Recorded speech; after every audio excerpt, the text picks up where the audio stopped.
Aujourd'hui, les hackers sont perçus comme des hors-la-loi de l'ère informatique. Ils traquent l'information, volent et propagent des virus.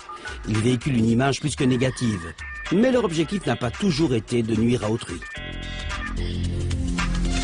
Ce hacker a déclenché une révolution informatique. Voici l'homme qui l'a inspiré.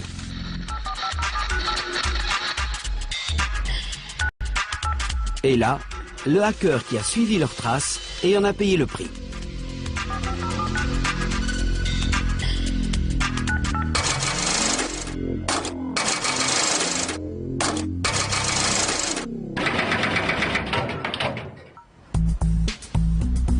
Ces trois rebelles de la technologie sont les pionniers du piratage informatique, au début assimilé à du bidouillage.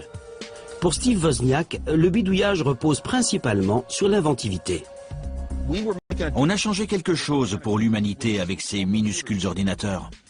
Pour John Draper, ce bidouillage informatique est surtout une histoire d'expérimentation. Bidouiller, c'est démonter quelque chose et le refaire en mieux. Pour réaliser quelque chose de différent, de plus intéressant. Salut Steve, comment ça va? Je suis content de te voir. Pour Kevin Mitnick, le piratage, c'est avant tout de la subversion.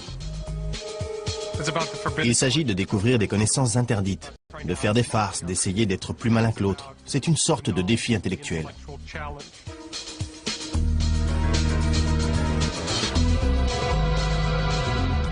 Le terme hacker a deux significations en fait. Avant, ça voulait dire bidouiller des ordinateurs.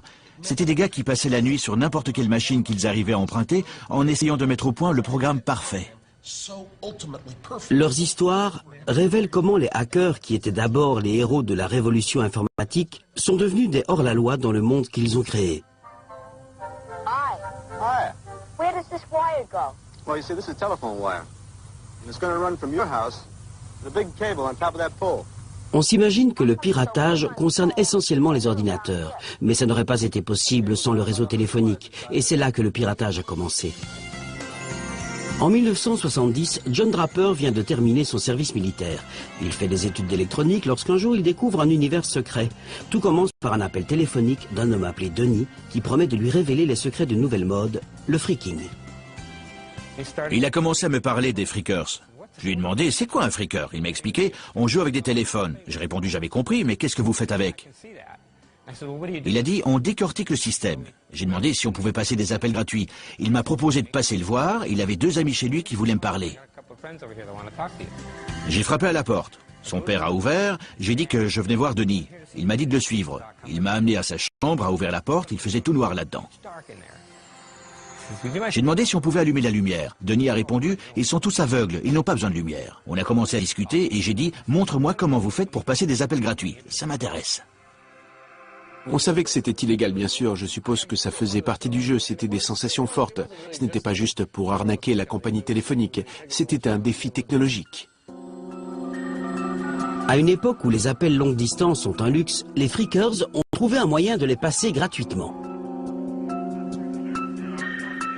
Les réseaux téléphoniques sont alors contrôlés par des tonalités. Les infiltrer est simple avec le bon matériel. Ils se présentent sous la forme d'un gadget gratuit contenu dans un paquet de céréales. Cet objet, c'est un sifflet Captain Crunch. Si on colmate ce trou là avec de la colle, ça correspond à 2600 Hz. Quand on siffle dedans au téléphone, ce son indique à l'autre côté que la ligne est libre et qu'on est prêt à passer un appel. Armés d'un sifflet Captain Crunch, les freakers peuvent prendre le contrôle des lignes téléphoniques n'importe où et n'importe quand. En fait, on allait par exemple à l'aéroport, on marchait en soufflant dans le sifflet à côté d'une rangée de téléphones publics. Et on déconnectait tous les appels. À l'époque où les appels passaient par des opérateurs, le freaking était impossible. Mais quand les standardistes ont été remplacés par des systèmes mécaniques, on a utilisé différents sons pour déclencher les commutateurs.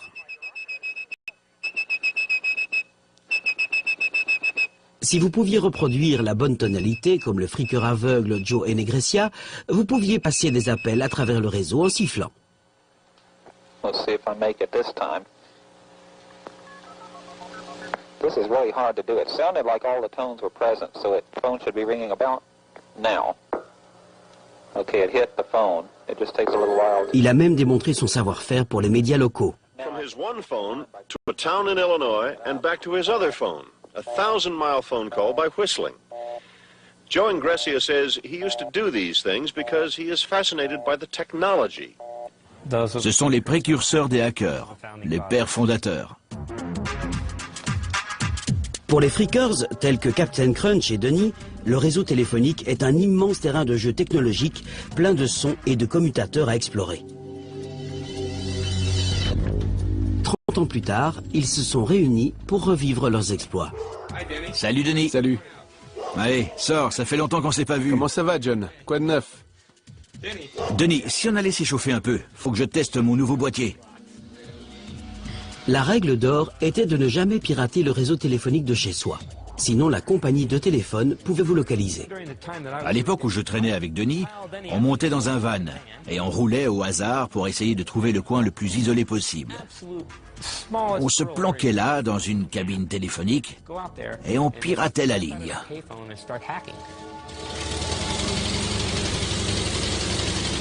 Une fois qu'ils savaient quelle tonalité contrôlait les commutateurs, les freakers pouvaient parcourir les lignes téléphoniques de centrale en centrale et de ville en ville. Mais il leur fallait des moyens plus efficaces de reproduire les tonalités. C'est là que les compétences mécaniques de John Draper entrent en jeu. Le freaking va devenir high-tech avec l'invention d'un gadget appelé Blue Box. Le premier truc que j'ai fait, c'est fabriquer la Blue Box. Le boîtier, on peut le trouver chez n'importe quel fabricant de composants électroniques. C'est un bon vieux boîtier standard. Le pavé à touche, je crois qu'on l'a déniché chez un ferrailleur. La Blue Box n'est rien d'autre qu'un appareil qui génère des tonalités. Elle génère une certaine série de tonalités et la compagnie de téléphone croit qu'elles viennent de leur propre matériel de commutation. Mais en réalité, elles viennent de vous. Ce sont les clés du royaume. Si je voulais un opérateur à New York, il me suffisait de taper étoile 1212 dièse et j'aurais été connecté à un opérateur à New York. Équipés d'une Blue Box, les freakers passent des appels dans le monde entier. Souvent rien que pour le plaisir d'entendre un message enregistré dans une langue étrangère. Ça me sidérait de voir que la compagnie de téléphone ait pu concevoir un système aussi simpliste. J'avais du mal à croire que ça puisse être si facile de l'infiltrer. KP182 dièse. Les schémas des numéros étaient vraiment curieux. Les données de la compagnie sont classées par niveau et je me suis infiltré dans les plus élevés. J'ai eu accès à des informations capitales. La technologie de la Blue Box est le Big Bang du freaking. Le réseau illégal s'étend et très vite, les freakers tiennent des réunions secrètes sur des lignes de conférence à l'intérieur du système. La plupart des gens parlaient de téléphone. La plupart parlaient des trucs habituels dont parlent les jeunes, les petites copines, les téléphones, etc.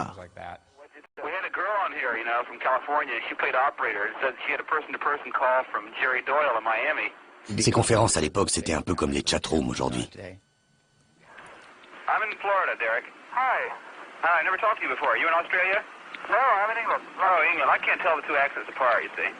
C'était un lieu social où je pouvais rencontrer des copains qui avaient les mêmes centres d'intérêt que moi.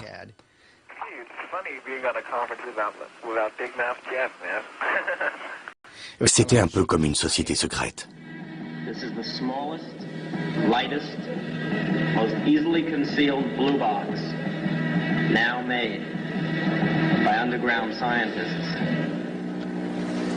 Mais la société secrète s'agrandit. When phone freaks have a convention, people don't give their right names. Masks are given out at the door. Les seuls freakers qu'il y avait se livraient à leur activité avec une mentalité de vrais hackers. Et l'un des systèmes les plus complexes au monde à l'époque était le réseau téléphonique. Et pouvoir décoder tous ces secrets ouvrait les portes d'un monde de connaissances. There was a guy that called himself around the world, from the one payphone around the world to the payphone beside it. He's like, hello, and there's a lag, and hello, how are you? I'm fine, you know? Et les freakers n'apprennent pas seulement à manipuler des commutateurs mécaniques. Ils développent aussi le don de manipuler les employés des compagnies de téléphone, un art qu'ils appellent l'ingénierie sociale. Dans l'aspect du freaking, qu'est l'ingénierie sociale, c'est Denis l'expert. Il s'agit simplement d'entrer en contact avec des employés d'une compagnie de téléphone en leur faisant croire qu'on travaille pour elle aussi.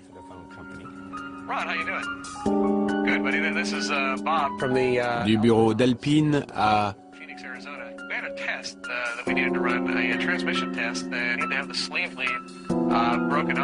du raccord, puis remettre le raccord en place. Il pouvait appeler la salle de commutateur et dire « Bonjour, ici Fresno. On a une erreur de traduction sur votre joncteur, là. Vous pouvez arrêter le joncteur numéro tant, me donner le numéro de code de ci, de ça, et puis aussi... » Et le gars s'exécutait. Quand les compagnies de téléphone se rendent compte de l'intrusion, elles décident tout de suite de sévir.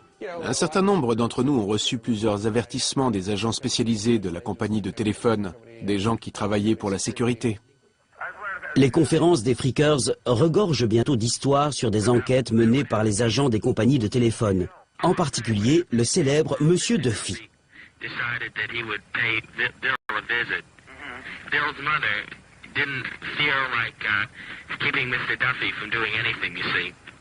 L'un des rares agents spécialisés est venu me parler quelquefois.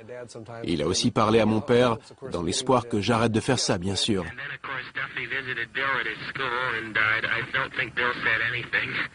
On arrêtait pendant un certain temps et puis ça repartait. Ça nous amusait tellement, on s'y remettait. Monsieur Duffy va bientôt être détrôné par une menace bien plus grande, l'exposition médiatique nationale due à un journaliste de New York, Ron Rosenbaum. C'est comme si on entrait dans ce mouvement surréaliste des hors-la-loi de l'électronique. Ils envoyaient des messages sans utiliser les voies autorisées. Mais ils inventaient aussi la sensibilité propre aux hackers. Je crois que les Freakers répondaient à une sorte de paranoïa généralisée à propos des téléphones et de la communication.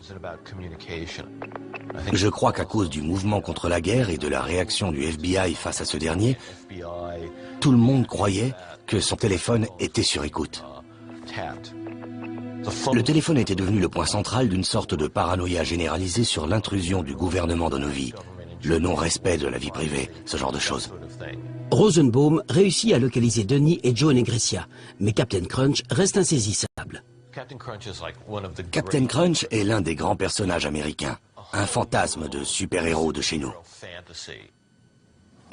Tous ceux qui avaient été interrogés par Ron Rosenbaum ont parlé de Captain Crunch. Alors je l'ai appelé et j'ai dit « Écoutez, on préférait que vous ne publiez pas cet article, parce que ce n'est vraiment pas une bonne idée. » Captain Crunch était très inquiet. Il me répétait, quoi que vous fassiez, je ne veux pas que ces informations tombent aux mains de l'underground radical. Il pensait que ça pourrait paralyser le réseau téléphonique américain et peut-être provoquer la capitulation des États-Unis devant l'Union soviétique sur le plan nucléaire. En octobre 1971, l'article de Ron Rosenbaum sur les Freakers paraît dans un célèbre magazine américain. Je suis allé à la bibliothèque, j'ai lu l'article et je n'arrivais pas à y croire. Ça révélait tellement de choses, ça me semblait tellement irréel. J'ai tout de suite compris que le freaking tel que je le connaissais, c'était terminé.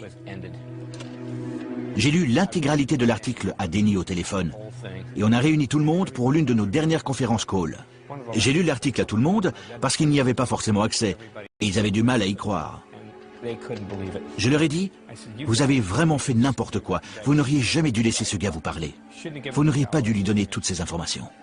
Après la parution de l'article dans le magazine, tout le monde veut utiliser le freaking.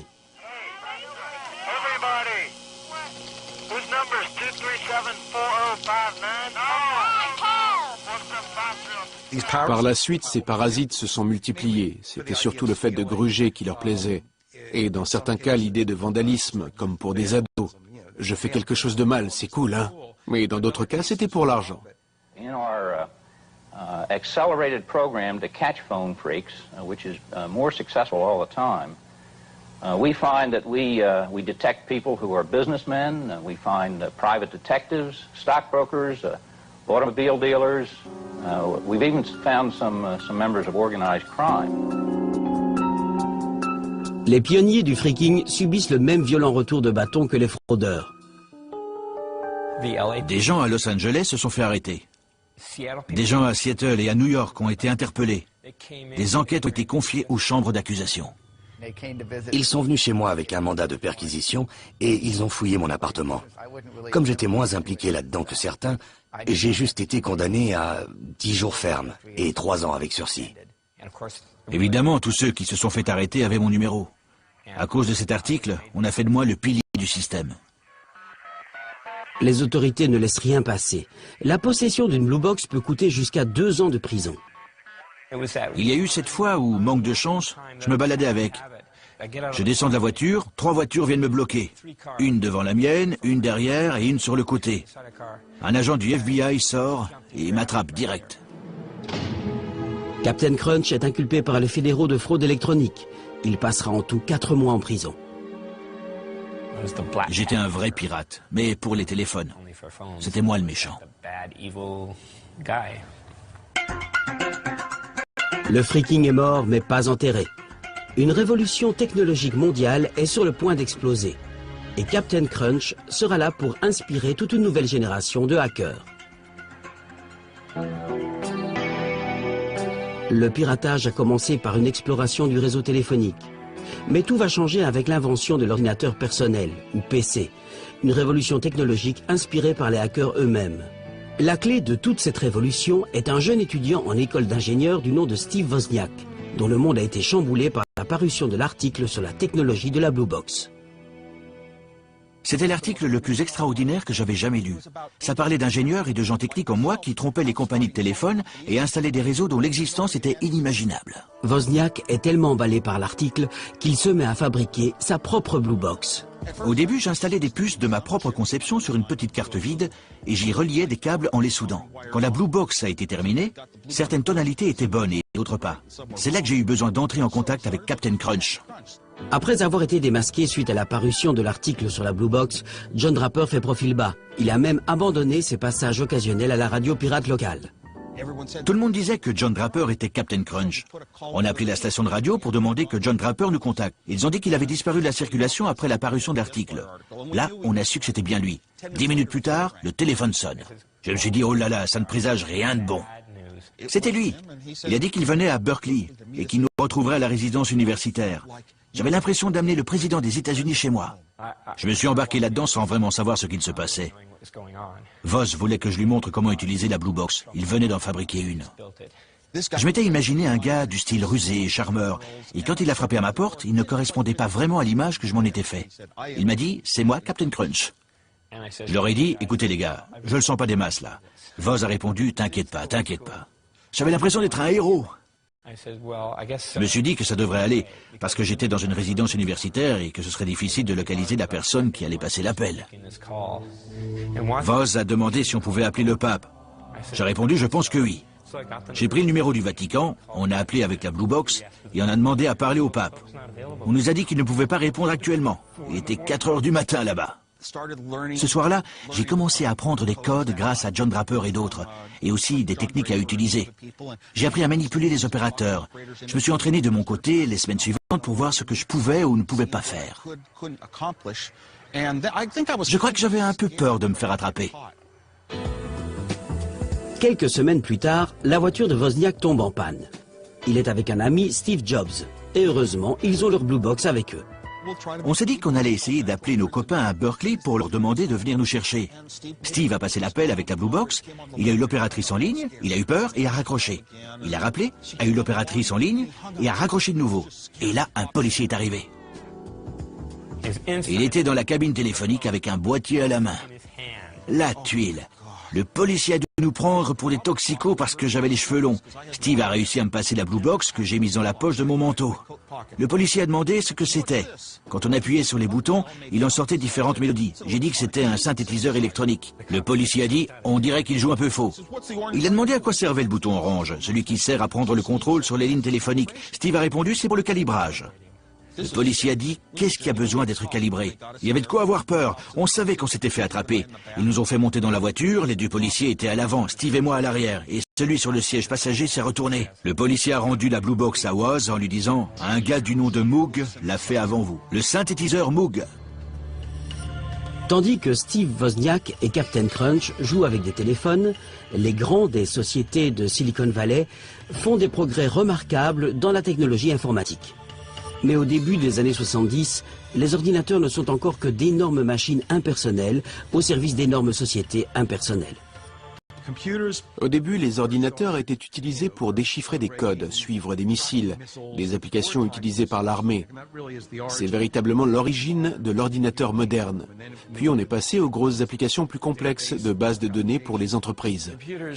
Les ordinateurs étaient considérés comme des objets qu'il ne fallait jamais toucher. Il ne fallait même pas être dans la même pièce qu'un ordinateur. Il fallait garder ses distances tout en ayant beaucoup de respect pour ceux qui savaient s'en servir.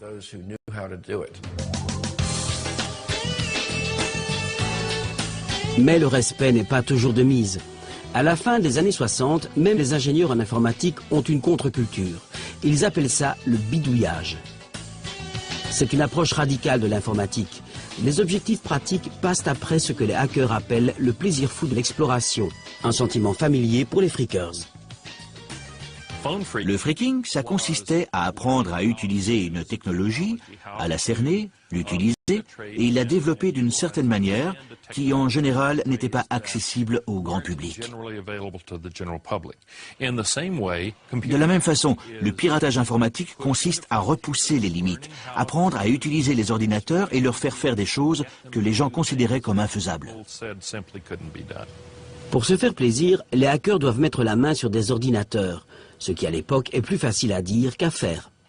Ma première année d'université, j'avais dit à mon père, un jour j'aurai un ordinateur Nova de 4 kilooctets. Il a répondu, Steve, c'est le prix d'une maison. J'ai dit, je vivrai en appartement, mais un jour j'aurai un ordinateur. À l'époque où les ordinateurs étaient d'énormes calculatrices dont le développement coûtait 4 milliards d'euros, l'idée d'avoir son propre ordinateur, un PC, était inconcevable. Pourquoi est-ce qu'on voudrait avoir son propre ordinateur? C'est ridicule. C'est comme posséder sa propre bombe atomique ou quelque chose comme ça. La bombe arrive sous la forme d'une nouvelle machine, l'Altair 8800. Un article est paru dans une revue technique pour présenter l'Altair, un ordinateur en kit qu'on pouvait construire soi-même. Dans la région de la baie de San Francisco, certains étaient tellement emballés qu'ils ont décidé de former un club avant même que les pièces soient expédiées, juste pour en parler et partager les informations. Ils l'ont appelé le Homebrew Computer Club. Finalement, 30 personnes se sont retrouvées dans un garage un soir de mars 1975 pour jeter un coup d'œil à cette machine. Parmi ces personnes, Steve Wozniak. Cette grosse machine contenait un réseau qui allait finir par le fasciner encore davantage que le réseau téléphonique. On était assis dans ce garage avec la porte ouverte. Dehors, il faisait nuit et il pleuvait. Et on s'est tous mis à parler de ces ordinateurs qui arrivaient dans le monde entier. L'Altair en tant que machine était un mystère. Une fois monté, quand on appuyait sur les boutons pour le démarrer, on se disait « C'est bien joli, mais qu'est-ce qu'on peut faire avec ?» Pour commencer, on a écrit un programme pour lui faire jouer la chanson Décibel. 15 ans auparavant, des ingénieurs en informatique avaient réussi la même chose avec une machine de la taille d'une maison. Là, les hackers le font pour eux sur un ordinateur en kit fait maison. Dès cette première réunion, j'ai tellement accroché que tous les 15 jours, c'était le truc qui comptait le plus dans ma vie. Le garage devient rapidement trop petit pour le Homebrew Club. Le bidouillage informatique devient populaire. Quelqu'un se levait pour dire « J'ai ce problème-là. Quelqu'un sait comment le résoudre ?» Ou bien « Vous savez, ce problème dont on a parlé dans le club il y a 15 jours, j'ai trouvé une solution. » L'échange d'informations était absolument phénoménal. Je passais des séries de schémas à tous ceux du club qui en voulaient. J'ai fait des tonnes de photocopies parce que j'étais plutôt fier qu'ils puissent voir mon travail. Lee Felsenstein, qui est devenu le président du club, l'a consciemment défini comme un repère de hackers avec un partage total d'informations. Ça n'attirait pas les gens des classes sociales supérieures qui avaient réussi professionnellement, les hommes d'affaires ou les véritables ingénieurs. Le véritable ingénieur se serait heurté au sentiment de devoir décrocher la permission de faire ce que personne n'avait encore jamais fait. Nous, on était là parce qu'on savait qu'on n'avait pas besoin d'autorisation. Les hackers se préparent à accomplir l'impossible, construire leurs propres ordinateurs. On était attirés par le fait qu'on pouvait enfin disposer d'une technologie informatique qu'on pouvait maîtriser.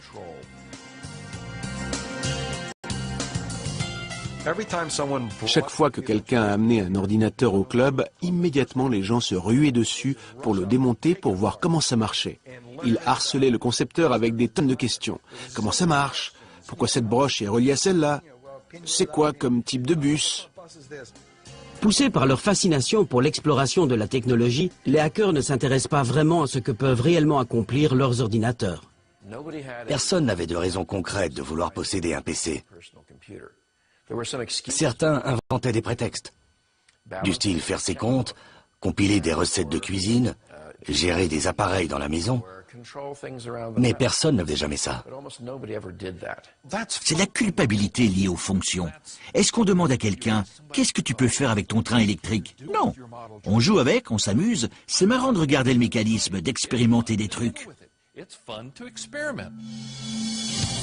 Mais l'expérimentation a entraîné de réelles avancées. J'ai commencé à réfléchir et j'ai trouvé une petite combine plutôt futée.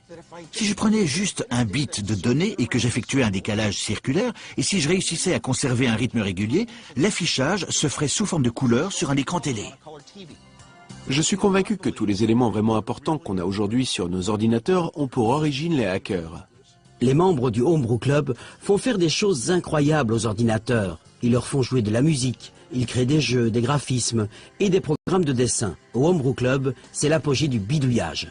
Steve Wozniak travaille à sa création jour et nuit dans son garage, un ordinateur parfait. Je crois que Woz peut être considéré comme le plus grand hacker de tous les temps. Il pouvait concevoir le matériel, concevoir les logiciels à partir d'une feuille de papier et d'un crayon, et les faire fonctionner.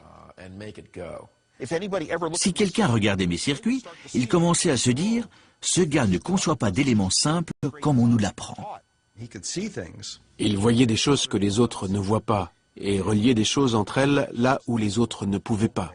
Ce que j'aime chez les hackers, c'est qu'ils ont une façon différente, peut-être plus efficace, d'appréhender le monde pour faire ce genre de lien. Les hackers font des expériences avec tout le matériel ou les logiciels sur lesquels ils peuvent mettre la main, même si ce n'est pas à eux. Mais tout le monde n'a pas l'esprit partageur. En 1976, le Homebrew Club reçoit une lettre virulente d'un autre pionnier de l'informatique.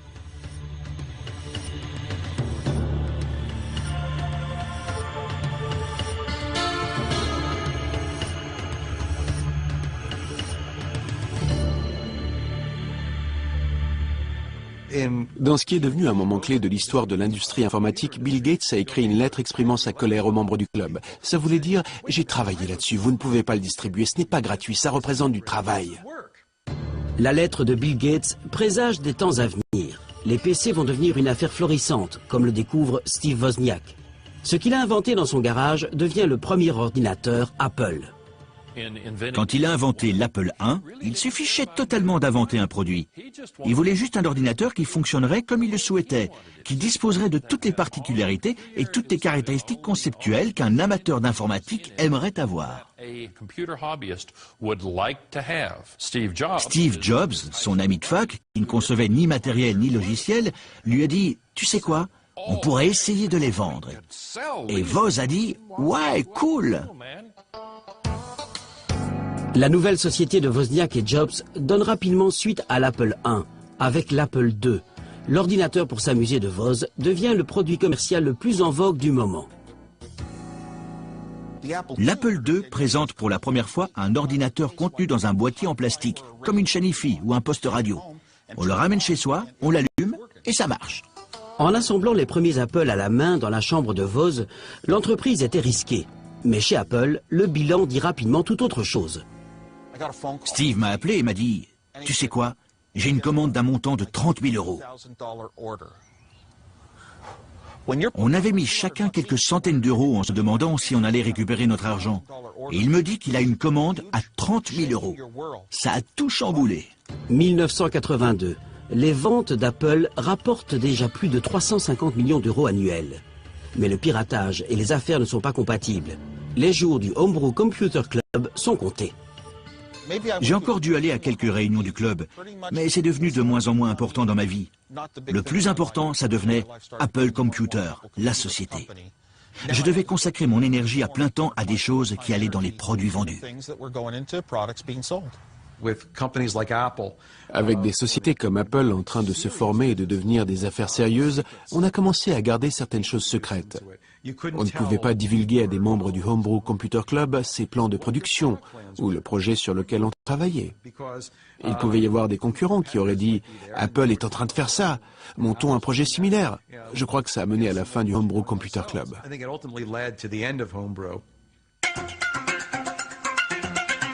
Le Homebrew Computer Club se réunit une dernière fois en 1986. Il laisse derrière lui non seulement Apple, mais 23 autres sociétés informatiques fondées par ses membres. Les hackers peuvent prétendre avoir créé le monde moderne, mais c'est un monde dans lequel ils ne seront plus les bienvenus.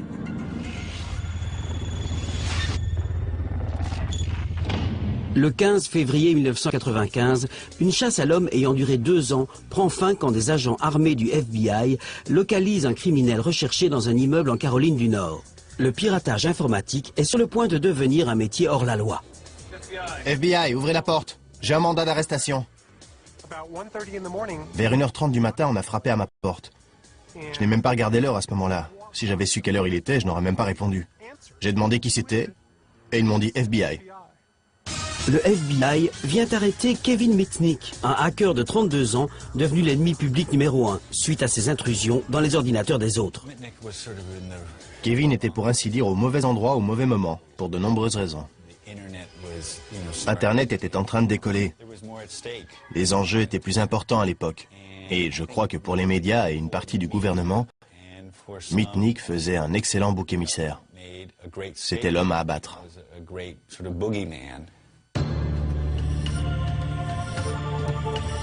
20 ans avant l'arrestation de Mitnick, les hackers avaient enclenché la révolution informatique. Les membres du Homebrew Computer Club avaient arraché le contrôle des ordinateurs aux grandes sociétés et en avaient fait profiter Monsieur Tout-le-Monde. Kevin Mitnick est un produit de cette révolution. Quand j'étais au lycée, tout le monde ne pensait qu'à faire la fête, fumer des joints, boire. Moi, c'était pas mon truc. Je ne sortais pas beaucoup, je sais pas trop pourquoi. J'avais des hobbies qui étaient plutôt solitaires. Pour la génération de Mitnick, il y a un nouveau terrain de jeu électronique à explorer. Les grandes sociétés et les agences gouvernementales commencent à relier leurs ordinateurs. Le réseau téléphonique offre une voie détournée pour accéder à ces réseaux attrayants. C'était comme si le réseau représentait l'univers, comme dans Star Trek. Il s'agissait d'aller là où personne n'était encore jamais allé. Le réseau informatique, le réseau téléphonique, aller là où aucun hacker n'était encore allé. Il ne possédait pas son propre ordinateur. Il s'est mis au piratage dans des magasins d'électronique. Il se servait des modems dans leurs ordinateurs pour pénétrer dans des ordinateurs situés ailleurs. La nouvelle génération de hackers tire son inspiration des hors-la-loi de l'électronique d'une ère passée, comme le phreaker Captain Crunch. C'était quelqu'un que j'admirais pour son intelligence, pour ses capacités et ses connaissances du réseau téléphonique. Comme les phreakers, Mitnick déploie différentes compétences pour accomplir ses opérations de piratage. Tout aussi important que le savoir-faire technique, l'ingénierie sociale, autrement dit la capacité de soutirer des informations par la ruse à des employés ne se doutant de rien. Mais Mitnick va aller encore plus loin.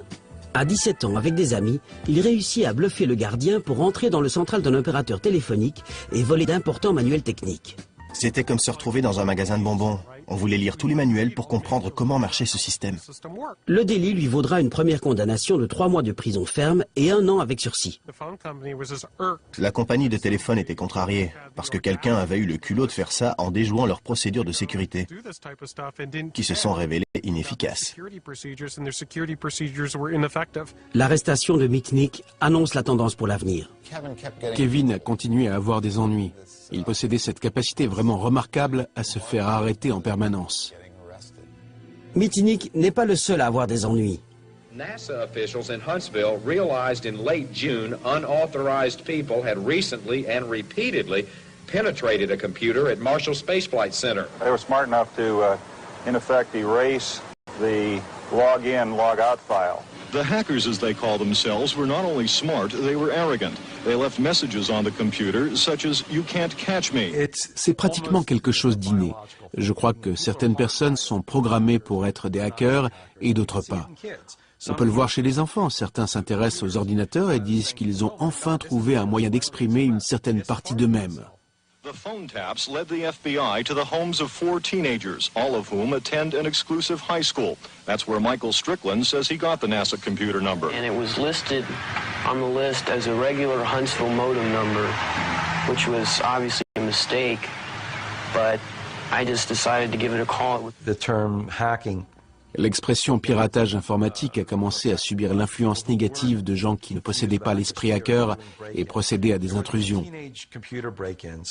Comme ces adolescents qui réussissaient à voler des mots de passe ou à exploiter les failles du système pour s'introduire dans d'autres ordinateurs. Mais c'est un film à Hollywood qui va transformer l'irritation en panique. Tout d'un coup, il y a eu ce film qui est devenu numéro 1 du box-office, War Games. Il faisait l'éloge de la capacité à utiliser les ordinateurs à pénétrer dans ces systèmes très puissants, allant presque jusqu'à déclencher une troisième guerre mondiale. Le mot hacker a immédiatement pris une nouvelle signification. Un hacker, c'était désormais un adolescent boutonneux qui était suffisamment calé pour s'attaquer au réseau informatique d'une énorme organisation militaire. Ce qui était excitant, c'était de se trouver à un endroit où on n'aurait pas dû être en essayant de ne pas se faire repérer. Il s'agit de découvrir des connaissances interdites, de tendre des pièges, de se montrer plus malin que l'autre. C'est une sorte de défi intellectuel. Il s'agit de contourner certaines mesures de sécurité informatique. Et c'est aussi une fuite en quelque sorte. Tandis que le réseau informatique s'étend, la passion de Mitnick pour l'exploration s'accroît. Il en vient même à délaisser sa femme et à prendre une chambre dans un hôtel pour se livrer au piratage 24 heures sur 24, 7 jours sur 7. Après l'apparition d'Internet, le domaine à explorer n'a plus de limites. À l'époque, Internet était difficile à sécuriser parce que le réseau était vraiment conçu pour faire circuler toutes ces informations sans aucune entrave. Il était bâti sur des principes ouverts. On ne pouvait pas posséder les IP, protocoles Internet sur lesquels était basé le réseau, donc tout le monde pouvait les utiliser. Mais les temps changent vite. Le piratage n'en est plus à ses balbutiements. Internet se prépare à devenir un outil professionnel. Les hackers ne sont plus les bienvenus. À la fin des années 70 et au début des années 80, on encourageait le piratage. C'était le truc cool à faire. On ne considérait pas ça comme un crime, mais comme un hobby sympa consistant à faire des farces. La société changeait autour de moi, mais j'étais tellement obnubilé par le freaking et le piratage informatique, en vrai passionné, que j'ai complètement zappé le fait que la société autour de moi était en train d'évoluer. Les exploits de hackers comme Mitnick deviennent un problème pour les forces de l'ordre. Les choses ont changé. Ce n'est plus le monde du Homebrew Computer Club. Le piratage informatique devient la préoccupation du FBI. Et la cybercriminalité commençait à occuper le devant de la scène. Les ordinateurs reliés à Internet s'étant généralisés, nous recevions un nombre de plaintes bien plus important. C'est un nouveau genre de criminalité. Ici, pas de vitres cassées ou de voitures volées et les coupables ne laissent pas d'empreintes. Il fallait réussir à suivre non seulement la nouvelle technologie, mais aussi les techniques novatrices des auteurs des faits. Mitnick ne se laisse pas intimider et choisit des cibles toujours plus influentes.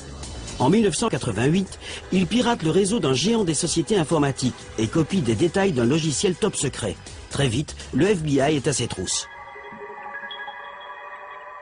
Nous avons ouvert une enquête sur le vol d'un logiciel de développement de systèmes d'exploitation dont Mitnick a réussi à s'emparer. Il a été arrêté en 1988, appelé des coupables l'année suivante et par conséquent a été condamné à une peine de réclusion dans une prison fédérale. La société informatique concernée affirme que le hacker du côté obscur a provoqué des dégâts d'une valeur de 3,5 millions d'euros. Durant son procès, Mitnick se rend compte à quel point le monde a peur des hackers. Le procureur fédéral est entré dans le tribunal et a dit à un magistrat fédéral que si M. Mitnick s'approchait d'un téléphone dans la prison pouvant être utilisé par les détenus pour passer des appels en PCV, il pourrait déclencher une guerre nucléaire. Assis dans le tribunal, je me demandais si le juge pouvait être stupide à ce point-là. Le juge a cru en grande partie aux nombreuses exagérations dans le dossier et l'a placé en isolement. Ils m'ont mis en isolement pendant 8 mois parce qu'ils avaient peur que je déclenche une guerre nucléaire à partir d'un téléphone public. Je crois qu'il avait le droit de passer seulement 1 heure par jour maximum hors de sa cellule, et enchaîné en plus. Mitnick a très mal vécu tout ça.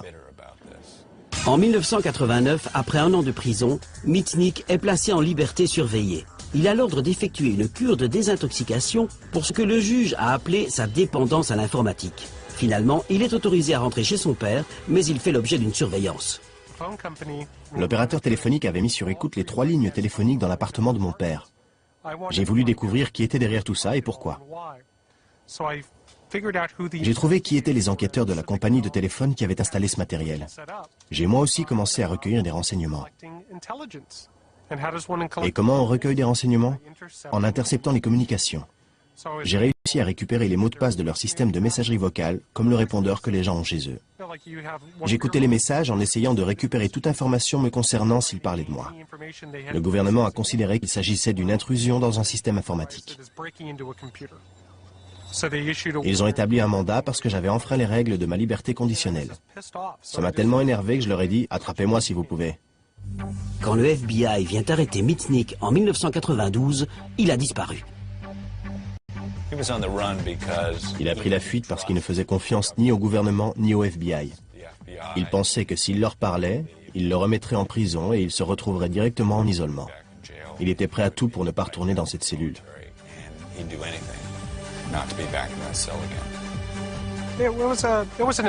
Ça a été une véritable aventure.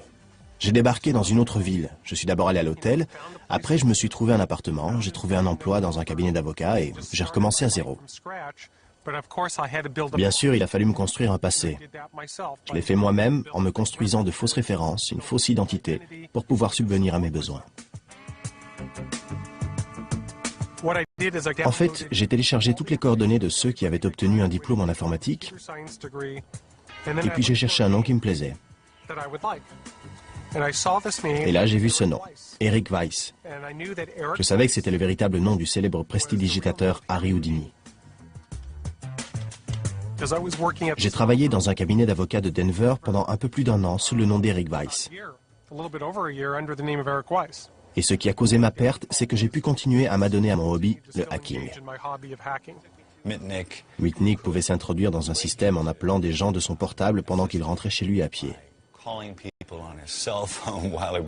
Il obtenait des informations auprès de directeurs, de secrétaires et même de cadres en les manipulant. Kevin s'attaquait systématiquement aux ordinateurs de quelques-uns des plus grands fabricants de téléphonie portable au monde pour leur voler leur code source.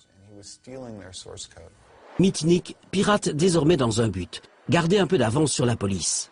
En piratant des sociétés de téléphonie mobile et en copiant les codes sources de leur téléphone, il peut passer des appels impossibles à localiser. Il a réussi à nous échapper parce qu'il connaissait suffisamment bien les réseaux téléphoniques et informatiques pour savoir ce qu'on pouvait découvrir sur ce qu'il faisait et combien de temps ça nous prendrait. Il a vraiment bien exploité les systèmes. Il n'a jamais eu d'idéal, de réel objectif autre que celui de continuer à pirater et de conserver son avance sur le FBI.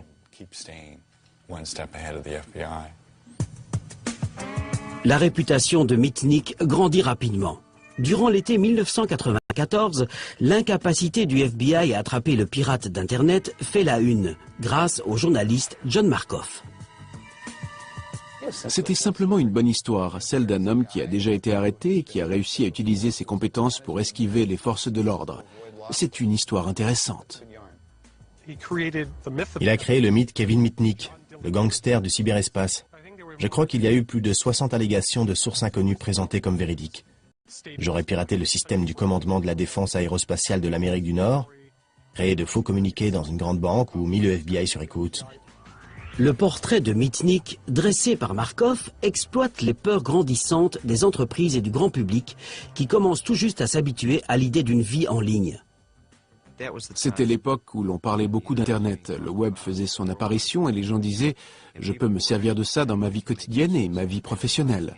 Et si je dois m'en servir dans mon métier, il faut être certain que c'est bien sécurisé.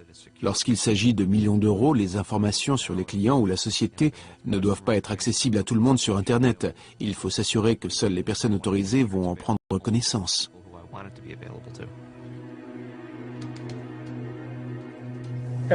Chacun d'entre nous compte sur l'informatique au quotidien. Les transports, les banques, Wall Street. On est en contact avec un ordinateur dans tout ce qu'on fait. Quand on décroche le téléphone, derrière c'est un système informatique. Et les gens qui ne connaissent pas bien cette technologie prennent ça pour une chose mystique, magique, que cet homme, l'ennemi public numéro 1, peut manipuler pour finalement planter tout le système. Quand le FBI rattrape enfin l'ennemi public numéro 1, il vit en Caroline du Nord sous le pseudonyme de Tom Case. FBI, ouvrez la porte. J'ai un mandat d'arrestation. Vous vous trompez de personne. Vérifiez la boîte aux lettres en bas. Je me suis rué sur le téléphone pour dire à ma famille où j'étais, parce qu'ils ignoraient que j'étais en Californie du Nord. J'ai contacté mon avocat et je lui ai dit que le FBI était à ma porte. J'ai fini par entrouvrir la porte pour demander « Qui êtes-vous » Et là, ils ont poussé la porte pour entrer et ils m'ont demandé « Vous êtes Kevin Mitnick ?» J'ai répondu non. J'ai dit « Je m'appelle Tom Case. Qu'est-ce que vous faites chez moi?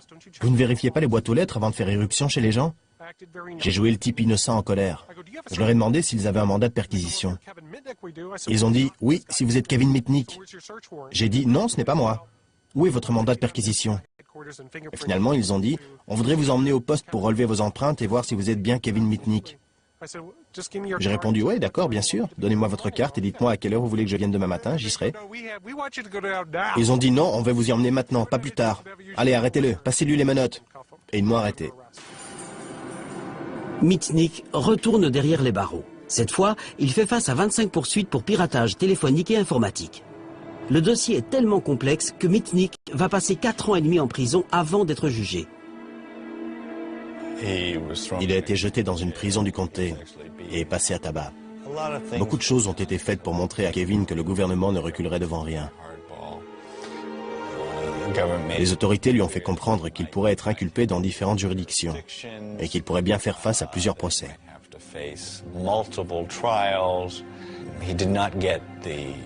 Il s'est écoulé beaucoup de temps avant qu'on puisse rassembler les preuves nécessaires contre lui. Le seul procès que Kevin Mitnick ait eu jusque-là, c'était dans les journaux et les médias. Mitnick est accusé d'avoir volé pour 65 millions d'euros de logiciels aux sociétés qu'il a piratées. Pour sa défense, il revendique l'éthique des hackers. La copie de logiciel, ce n'est pas du vol. Pour commettre un piratage informatique ou électronique, il faut priver quelqu'un de son argent ou de son bien. L'argent, il n'en était pas question dans mon cas. Quant au bien, depuis quand est-ce qu'on prive quelqu'un de son bien en faisant une copie? Est-ce qu'on l'en prive vraiment? C'est pas très clair. Le gouvernement n'a jamais déclaré et il n'a jamais été prouvé que j'avais l'intention d'utiliser ou de révéler ces informations. Les informations même, c'était ça mon trophée, la preuve du piratage. Mitnick est peut-être un héros populaire pour les hackers, mais d'autres ne voient pas les choses sous cet angle. Je crois que les règles du jeu avaient radicalement changé, tout comme le genre de justification morale qu'on pouvait donner au piratage. Dans un sens, cet esprit correspondait vraiment bien à un monde passé, et je crois que ce n'est plus possible de justifier ça de la même façon aujourd'hui. En 1999, Mitnick est condamné à 5 ans d'emprisonnement. Il a déjà purgé la plus grande partie de sa peine dans l'attente de son procès. C'est une peine plus sévère que celle purgée par de nombreux meurtriers. Mitnick sera placé en liberté surveillée au début de l'année 2000. Les conditions de ma liberté surveillée sont tellement strictes que si je touchais cet ordinateur, je serais probablement renvoyé dans une prison fédérale.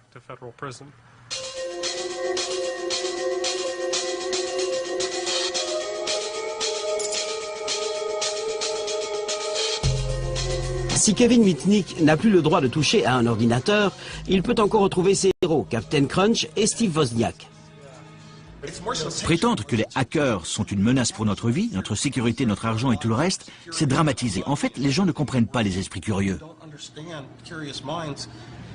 Il y aura toujours une bande de petits malins, et plutôt calés en technologie, qui voudront aller au-delà du système visible pour savoir ce qu'on pourrait faire. Ces pionniers ont du mal à accepter le statut de hors-la-loi des hackers.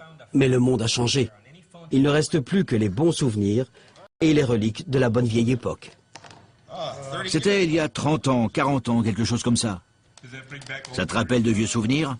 Oh oui, je n'échangerai pas la réussite d'Apple contre tout l'or du monde, mais cette année à Berkeley restera inoubliable.